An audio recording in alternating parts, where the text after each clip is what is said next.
সুপ্রিয় দর্শক, আসসালামু আলাইকুম। নিউজ 24 এর সকালের সংবাদে আপনাদেরকে স্বাগতম। প্রথমেই জানিয়ে দিচ্ছি সংবাদ শিরোনাম। বিএনপি জামায়াত আলোচনা সফল হয়নি।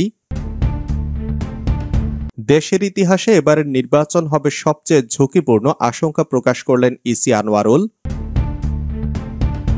নির্বাচনে রোডম্যাপ অপরিপক্ক ও আংশিক, যা বললেন জামায়াত নেতা গোলাম পরোয়ার। জামায়াতের সঙ্গে ডক্টর ইউনূসের রাতের যোগাযোগ আছে, প্র্যাকটিক্যালি তারাই দেশ চালাচ্ছে, দাবি ফজলুর রহমানের। বিতর্কিত নির্বাচন হলে জেল জুতার মালার কথাও ভাবতে হবে, মন্তব্য সিএসির। ষড়যন্ত্র করে লাভ নেই, ফেব্রুয়ারিতেই নির্বাচন। আজানে ঘুমের ব্যাঘাত বলা আলমাসের বস্তাবন্দি মরদেহ উদ্ধার। অসামাজিক কর্মকাণ্ডের অভিযোগে জীবনমহল পার্কে হামলা, ভাঙচুর, অগ্নিসংযোগ, আহত 12। শুনছিলেন সংবাদ শিরোনাম। পুরো খবর পেতে ভিডিওটি শেষ পর্যন্ত দেখুন। সর্বশেষ সংবাদ পেতে চ্যানেলটি সাবস্ক্রাইব করুন। এবার বিস্তারিত। বিএনপি জামায়াত আলোচনা সফল হয়নি। ঐকমত্য কমিশনের বাইরে বিএনপি জামায়াতের মধ্যে আলোচনা শুরু হয়েছে। উদ্দেশ্য দুটি দলের মধ্যে সৃষ্ট বিরোধের অবসান। ঐকমত্য কমিশনের আলোচনায় নানা বিষয়ে দল দুটির মধ্যে ফারাক তৈরি হয়েছে। জামায়াত অনেকগুলো শর্ত আরোপ করেছে। এর মধ্যে পিআর পদ্ধতি সংস্কার, বিচার এবং জুলাই সনদ নিয়ে প্রকাশ্য মতবিরোধ দেখা দিয়েছে, যে কারণেই অনেকেই যথাসময় নির্বাচন প্রশ্নে সংশয় প্রকাশ করছেন। পর্দার আড়ালে একটি মহল এই দুই দলের মধ্যে মতবিরোধ কমিয়ে আনার উদ্যোগ নিয়েছে। মানবজমিন জানতে পেরেছে, এরই লক্ষ্যে গত মঙ্গলবার দুই দলের মধ্যে একটি বৈঠক অনুষ্ঠিত হয়। বৈঠকে বিএনপির পক্ষে একজন এবং জামায়াতের পক্ষে দুইজন শীর্ষস্থানীয় নেতা উপস্থিত ছিলেন। ঘণ্টা দুয়েক আলোচনার পর অনেক বিষয়ে তার একমত হতে পারেননি, ফলে মাঝপথেই আলোচনা থেমে গেছে। নিকট ভবিষ্যতে আর কোনো বৈঠক হবে কিনা এ নিয়ে যথেষ্ট সংশয় রয়েছে। ওদিকে নির্বাচন কমিশন ঘোষিত রোডম্যাপের ব্যাপারেও জামায়াত ইসলামী ভিন্ন মত দিয়েছে।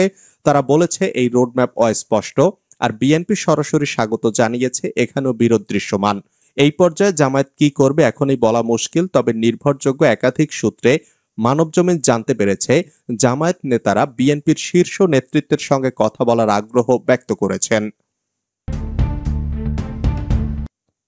দেশের ইতিহাসে এবারের নির্বাচন হবে সবচেয়ে ঝুঁকিপূর্ণ, আশঙ্কা প্রকাশ করলেন ইসি আনোয়ারুল। এবারের জাতীয় সংসদ নির্বাচন দেশের ইতিহাসে সবচেয়ে ঝুঁকিপূর্ণ হবে বলে মন্তব্য করেছেন নির্বাচন কমিশনার মোহাম্মদ আনোয়ারুল ইসলাম সরকার। ইসি আনোয়ারুল ইসলাম বলেন, ঘরে ফেরার আর কোনো পথ খোলা নেই। সুষ্ঠু নির্বাচন না হলে শুধু নির্বাচন কমিশন নয়, এর দায় নির্বাচনী কর্মকর্তাদেরও বহন করতে হবে। জীবন ঝুঁকির মুখে পড়লেও নির্বাচনে কোনো ধরনের অনিয়ম বা ফাঁকিবাজি বরদাস্ত করা হবে না। তিনি বলেন, নির্বাচন কমিশনের সামনে বর্তমানে সবচেয়ে বড় চ্যালেঞ্জ হলো আসন্ন জাতীয় সংসদ নির্বাচন। এই নির্বাচন সবচেয়ে ঝুঁকিপূর্ণ। তার মতে সব ধরনের চ্যালেঞ্জ অতিক্রম করে সুষ্ঠু ও গ্রহণযোগ্য নির্বাচন আয়োজন করা ছাড়া আর কোনো বিকল্প নেই। জামায়াতের সঙ্গে ডক্টর ইউনূসের রাতের যোগাযোগ আছে, প্র্যাকটিক্যালি তারাই দেশ চালাচ্ছে। জাতীয় নাগরিক পার্টি এনসিপি ডক্টর মোহাম্মদ ইউনূসের দল বলে মন্তব্য করেছেন সাবেক সংসদ সদস্য ফজলুর রহমান। সম্প্রতি বিএনপি থেকে 3 মাসের জন্য তার পদ স্থগিত করা হয়। ফজলুর রহমান বলেন, ডক্টর মোহাম্মদ ইউনূসের অধীনে সুষ্ঠু ও নিরপেক্ষ নির্বাচন হবে এটি আমি বিশ্বাস করি না। এনসিপি তার দল আর জামায়াতের সঙ্গে ডক্টর ইউনূসের রাতের যোগাযোগ আছে, প্র্যাকটিক্যালি জামায়াত দেশ চালাচ্ছে। ঢাকা প্রেস নামের একটি গণমাধ্যমকে একান্ত সাক্ষাৎকারে এসব কথা বলেন ফজলুর রহমান। বীর মুক্তিযোদ্ধ সাবেক মন্ত্রী লতিফ সিদ্দিকীকে গ্রেপ্তারের বিষয়ে তিনি বলেন, এ বিষয়ে নিন্দা জানানোর ভাষা আমার নেই। মুক্তিযুদ্ধে তার অবদান অপরিসীম। তার বয়স এখন 87 বছর। সেই লতিফ সিদ্দিকীকে আটক করা হলো, অপমান করা হলো বা মিটিং ভেঙে দেওয়া হলো, যারা ভেঙে দিয়েছে আমি তাদেরকে বলবো তারা এই দেশের সবচেয়ে অকাল মানে অপরিণামদর্শী। তারা বুঝতেছে না এই দেশের পরিণামটা কি হবে এবং তাদের পেছনে একটা কালো শক্তি আছে যারা এই দেশ দখল করে ফেলেছে। বিএনপি যত তাড়াতাড়ি এটা বুঝতে পারবে তত বেশি মঙ্গল, আর বিএনপি যদি না বোঝে তাহলে এই দেশের কপালে অনেক বেশি দুঃখ আছে। বিতর্কিত নির্বাচন হলে জেল জুতার মালার কথাও ভাবতে হবে, মন্তব্য সিইসির।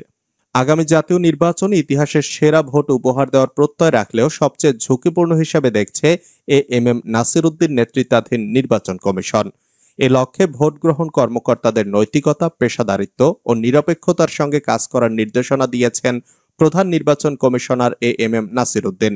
একই সঙ্গে বিতর্কিত ভোটের কারণে সাবেক 2 সিইসির এখন কারাবাস ও জুতার মালা পরানোর ঘটনাও তুলে ধরেন নির্বাচন কমিশনাররা। আজানে ঘুমের ব্যাঘাত বলা আলমাসের বস্তাবন্দি মরদেহ উদ্ধার। শরীয়তপুরের জাজিরায় মসজিদের মাইকের আজানে ঘুমের ব্যাঘাত হচ্ছে অভিযোগ তুলে ইমামকে হুমকির প্রতিবাদ করায় বিএনপি নেতা খবির সর্দার হত্যা মামলার আসামি আলমাস সর্দারের বস্তাবন্দি মরদেহ উদ্ধার করেছে পুলিশ। বৃহস্পতিবার দিবাগত রাত 11টার দিকে উপজেলার বড়কান্দি ইউনিয়নের উমরদি মাতবরকান্দি এলাকা থেকে মাটি চাপা অবস্থায় মরদেহটি উদ্ধার করা হয়। পুলিশ জানায় একটি পরিত্যক্ত বাড়ির পাশ থেকে পচা গন্ধ বের হলে মাটি খুঁড়ে বস্তাবন্দি মরদেহ দেখতে পান স্থানীয়রা। থানায় জানালে পুলিশ ঘটনাস্থলে পৌঁছে মরদেহটি উদ্ধার করে। খবর পেয়ে আলমাসের স্বজনেরা এসে মরদেহটি শনাক্ত করেন। অসামাজিক কর্মকাণ্ডের অভিযোগে জীবনমহল পার্কে হামলা, ভাঙচুর, অগ্নিসংযোগ, আহত 12। দিনাজপুরের বিরল উপজেলায় জীবনমহল নামের বিনোদন পার্কে বৃহস্পতিবার বিকেলে হামলা, ভাঙচুর, লুটপাট ও অগ্নিসংযোগের ঘটনা ঘটেছে। বিকেল 2:30 থেকে শুরু হয়ে প্রায় 1 ঘন্টা ব্যাপী এ ঘটনায় একজন সাংবাদিক সহ অন্তত 12 জন আহত হন। ভাঙচুর করা হয় 2টি মাইক্রোবাস ও 5 সাংবাদিকের মোটরসাইকেল। পরে পুলিশ ও সেনা সদস্যরা ঘটনাস্থলে গিয়ে পরিস্থিতি নিয়ন্ত্রণে আনেন। গত 17 আগস্ট জীবনমহলে অসামাজিক কর্মকাণ্ডের অভিযোগে ভ্রাম্যমাণ আদালত পরিচালনা করে জেলা প্রশাসন। এ সময় 2 নারী ও 5 পুরুষকে কারাদণ্ড এবং পার্কের মালিক আনোয়ার হোসেন ওরফে জীবন চৌধুরীকে 1 লাখ টাকা জরিমানা করা হয়। এরপর থেকেই পার্কটি নিয়ে স্থানীয়দের ক্ষোভ বাড়তে থাকে। আনোয়ার হোসেন 12তম জাতীয় সংসদ নির্বাচনে পিরোজপুর 2 আসনে স্বতন্ত্র প্রার্থী ছিলেন। প্রায় 1 যুগ আগে তিনি কাঞ্চনমোড় এলাকায় এই বিনোদন পার্ক গড়ে তোলেন। প্রত্যক্ষদর্শীদের মতে বৃহস্পতিবার বিকেল 2:30টার দিকে পার্কের প্রধান ফটকে আনোয়ার হোসেনের সমর্থকেরা অপপ্রচারের প্রতিবাদে সমাবেশ শুরু করেন। একই স্থানে স্থানীয় ধর্মীয় ও সামাজিক সংগঠন তৌহিদি জনতা আনোয়ার হোসেনের গ্রেফতারের দাবিতে বিক্ষোভের ডাক দেয়। বেলা 3টার দিকে কয়েকশো মানুষ লাঠি সোঁটা নিয়ে সেখানে জড়ো হয় এবং 2 পক্ষের মধ্যে সংঘর্ষ বাধে। সুযোগে কিছু লোক পার্কের ভেতরে ঢুকে চেয়ার টেবিল ভাঙচুর, মালামাল লুটপাট এবং অগ্নিসংযোগ করে। এ সময় ইট পাটকেলে অন্তত 12 জন আহত হন। তাদের মধ্যে একজন সাংবাদিকও রয়েছেন।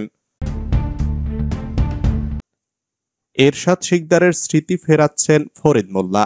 খুলনা নগরীর পাওয়ার হাউস মোড়ে রেলওয়ের জমি দখল করে 1995 সালে সাদমনি মার্কেট নির্মাণ করেছিলেন আলোচিত এরশাদ শিকদার। 2002 সালে তার বিচার চলাকালে অবৈধ মার্কেটটি ভেঙে দেয় প্রশাসন।